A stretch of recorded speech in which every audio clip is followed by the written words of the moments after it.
Hi, it's Rebecca here from Precious Pages Papercraft, and today I'm designing a layout for Papermaze, and I'm working with the new Spooky Nights collection from Simple Stories this month, which is one of my favourite types of collection. I love Halloween, so anytime a Halloween collection comes out I tend to jump at it, especially at Simple Stories. I loved their Bookery collection last year and this one is just as gorgeous. So I'm just having a flick through the papers. I haven't really got a massive idea in my head at this point. I knew I wanted that sort of sky patterned paper at the top, the night sky paper. That is called Gone Batty. And I knew I wanted that at the top. And that's about all I knew when I sat down to create this layout. So I'm just going through the papers and having a play. I've got this gorgeous paper here. This is called Journal Element and I love it. It's full of different kind of journal cards, almost like the 3x4 Elements paper you get, but they're all different sizes, which I really love. I think it's a really good idea. I was really drawn to this particular element or card, I'll call it. I wanted to turn one into a sequin shaker pocket. But I saw this one and I thought that maybe I could trim around the edges of those pumpkins and the tombstone, kind of cut them away from the frame as such and tuck my photo in behind. So I'm just cutting the centre out there and having a think. And then I thought about backing the card with my photo. I had so many different ideas that I was getting a bit overwhelmed and not kind of knowing which one to go with. So I've abandoned the Journal Elements for now, and I'm just going to go back to what I know I do want on this layout. So I knew I wanted that kind of night sky scene up at the top, and I wanted to bring in a bit of that gorgeous green colour from the collection. So I've pulled out the Spooktacular paper, and I love that it's a gorgeous shade of green with black stars all over it. So I've torn a strip of that as well to go underneath, just for a bit of contrast and to draw a bit of the green into the page. And I love torn edges. I think they just gives a much more interesting look to a page and brings a bit of texture to it. So pretty much all of the time, if I'm going to have a strip of pattern paper like that, I will always tear it. And I like to tear it so that you get the white edge showing as well. It just brings in a bit more interest and texture. So I've got those papers up the top now, and I've kind of decided I want to have my layout cascading down the left hand side of the page. So I've gone back to faffing with these journal elements. I've pulled out that long orange one. I really love that, so I'm going to have that kind of behind my photo, and because it's longer in length, that will help with the kind of design cascading down the left, because that's such a long card, it draws it down a bit further. So I've done that. I've got my photo now mounted on white and black cardstock to help it pop off of the background, and I've decided to abandon the idea of that pumpkin journal card. I really love it, so I will use that on another layout, but I wanted to, as I said, have a sequin shaker pocket, but I've decided now that I'm going to have it tucked under my photo on the right hand side. So if I'd used that pumpkin one, a lot of the pumpkins would have been covered up, and it just felt like a bit of a waste. So I'm going to save that for another day, and I've pulled out a different card as well instead. I've applied some double-sided tape to the back of it, and then I've stuck some acetate to that. I've got clear acetate, and then as you can see, I'm going to tuck that underneath my photo. So I'm just getting things that I know where I want them stuck in place, so I don't have to keep moving things on and off the page. I'm a bit fingers and thumbs today making this layout, so I want to try and get things stuck in place where I can. Now I'm just going through my sequin stash from Spiegelmom Scraps, trying to pull out some kind of Halloween colours. So I've got Limeade Twist, is that gorgeous lime green, I love it. And I'm just pulling out the little kiwi fruits at the moment. I don't really want those on a Halloween layout. But yes, I've got Limeade Twist. I've got this purple one here, which was a collaboration with Wild Whispers. I can't remember what that's called. I've got this other mix here of loads of colours in. This is called Dreamland, and I'm just picking out some of the orange tones from that. And then I've got Silver Lining, which, as the name suggests, is all different shades of silver, and it's got some lovely stars in it as well. So I thought that worked really well with that kind of night scene patterned paper there. And I'm also going to pull in a bit of Penguin Suit, which is a black and silver mix, which I really love.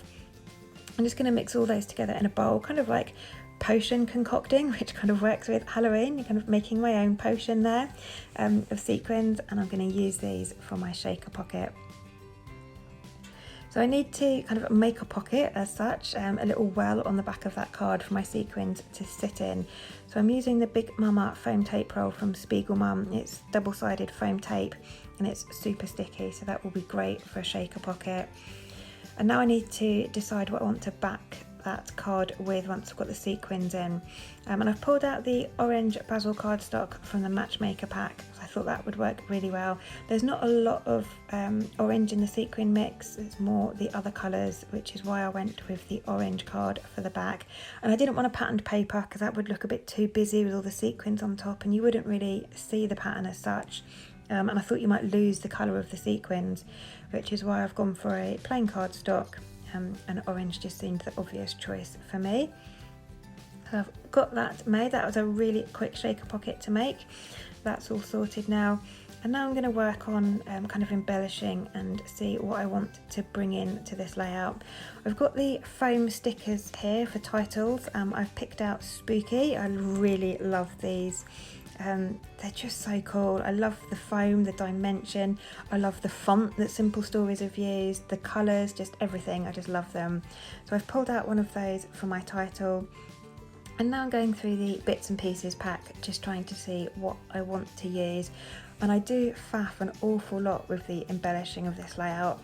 I wanted to have things kind of coming down the left-hand side of the page, but there wasn't anything that really kind of naturally sat. I didn't want to just plonk a pumpkin and a cat over on the left, just kind of floating there. It just didn't feel right for me. So I do faff a little bit trying to decide what to put over there. So whilst I'm struggling to decide, I've decided to move on to some mixed media. I'm going to add some colours just coming down the left hand side there. So I've pulled out a couple of distress inks. The purple is Dusty Concord and the green one there is Twisted Citron. And I'm just using the packaging technique to get a bit of colour on the page and wiping or drying the excess off with some paper towel. I don't really want to sit around waiting for it to dry, I'm too impatient for that. So rolling a kitchen roll over it works really well for soaking up that excess. And I just keep bringing bits in just to see if I'm happy with the mixed media or whether I want to add more. I'm just going to keep working on sort of this cascading cluster that I'm still really struggling with.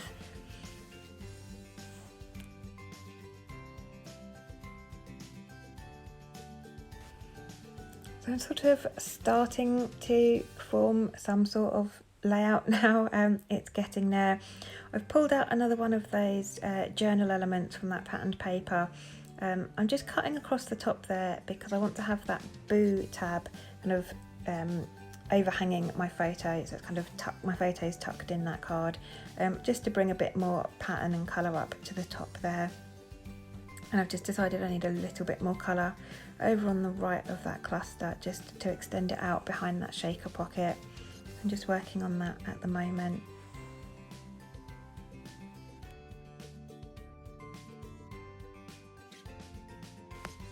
And now I'm getting to a point where I'm happy with the design and where things are going to sit. I'm getting things stuck down. So I've stuck those pattern papers up the top there just with double-sided tape. I don't want too much dimension behind those because I'm going to have my photo and that cluster and the sequin shaker pocket all coming down from that. And that shaker pocket is quite dimensional in itself, so I don't want to add too much dimension behind everything. But I do like to raise my photo up on foam. I just find it helps to draw your eye to it and make it a focal point if it's sitting up away from the rest of the layout. So I always add foam behind my photos. And again, getting that stuck down with double-sided tape. Going to get that shaker pocket in place as well because I know where that's going to sit. I'm going to have my title up at the top there, kind of plugs that gap. There was quite an unnatural gap at the top there and the title works really well there.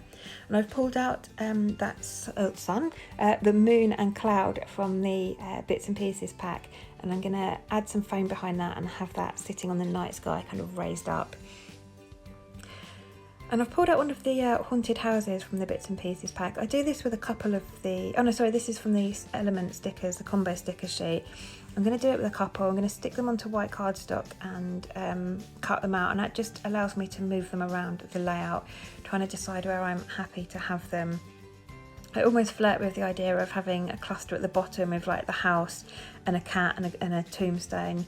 And I did quite like the idea, but I was struggling to find a way to kind of make that meet up with the cluster I've got going on at the top there. So that's why I'm sticking these to some white cardstock. It just means that they're no longer sticky, and I can move them around. Another technique you can do for this is just applying some talcum powder to the back of those stickers. It completely removes the sticky, so you can move things around. I just didn't have any talcum powder to hand on my desk this time at this point, so that's why I'm going with the white cardstock option instead. I'm still trying to faff about with things. It just really, some layouts like really come together quite quickly, and I just put things on the page, and first time lucky kind of thing, like they end up staying where I put them. This layout did not work like that. There was a lot of moving and faffing and being indecisive. It's just one of those, I probably just wasn't feeling it at the time. There's a lot of germs going around my house at the moment, and we're all a bit poorly. So probably affecting my mojo a bit, but yeah, it just didn't come together quick, and it was a lot of faffing, but I get there in the end. I've pulled out the tags pattern paper. I absolutely love these from Simple Stories collections. They seem to do them in all their collections recently, and I just absolutely love them. Great for adding a little bit of a layer behind clusters and photos and things, and I do keep meaning to use one sheet to make a kind of mini album or something, but I've just not got round to it yet. So I might save the rest of these tags from this collection and do that after Halloween once I've got all my photos. But for now, for this layout, I've just cut the top section of 2 of the tags, and I'm using those to hang down under my sort of photo and shaker pocket as a way to help me extend that cluster down, and then I can build up a little bit of sort of a cluster on top of those. So I've added in that tombstone. I've got the little spider's web there with a dangly spider, a pumpkin, and a little banner that says trick or treat, which I thought was perfect. The photos of my little boy sat on our doorstep on Halloween last year, so it has just helped me decorate our doorstep. I do go a bit mad with pumpkins and spiders and displays and things, and even though it was kind of COVID last year and a bit of a lockdown and we didn't really do much in the way of trick-or-treating, I still wanted to make an effort because I just love it. I really enjoy it. My son enjoys it. We didn't get a single trick-or-treater, which was really sad. We did have a few kids walking around the neighbourhood. We left some sweets out in a bowl on the doorstep just in case, kind of individually packaged. But yeah, we didn't really have any trick-or-treaters, so I just took Riley for a walk around the block, and every time we saw a house with a pumpkin, he got a packet of sweets from my pocket to put in his basket. So we still made an effort whilst keeping ourselves safe and kind of not mixing with anybody. But yeah, it was still great to have some photos. So I decorated all the doorstep and got some photos of him sitting on it just before we went out trick-or-treating in inverted commas. We'll call it pumpkin hunting, which, to be honest with you, is probably what we're going to do this year as well, just to try and keep ourselves safe. But I still like to have a bit of fun with it. I've just decided to add another spider as well, and that's from the Bits and Pieces pack. I've raised him up on foam, and then I've added some black embroidery thread behind him, coming out from my title, so it looks like he's hanging down, dangling down from my title. Now I'm just finishing off the layout there with a few more of those sequins from the potion mix that I made. And just scattering a few of those around the layout, getting those stuck down with my glossy accents. I love glossy accents. It's great for sticking things like flare, chipboard, sequins, anything. If you've done a mixed media background, sometimes you'll find your papers don't stick to it with glue or double-sided tape. So glossy accents again comes to the rescue a bit there for me. I love using it. And then I'm just going to, last step, finish off with some black splatters, as I love splatters on my layouts. I usually go for white, but it wasn't really sort of the right theme for white. I felt black would be a lot better. And that's just how I finished my layout off today. So thank you very much for joining me and sticking with me. bit of a faffy one today, but I got there in the end and I love how it turned out, and I love the colours in this collection. So there will definitely be some more layouts with this one, so look out for those. But thank you for joining me. I'll leave a link in the description box below to the collection. It's already uploaded on the Papermaze website, so if you want to grab it, go over now and grab it before it sells out. But thanks again. I'll leave you with the rest of the close-ups and I'll be back later in the month.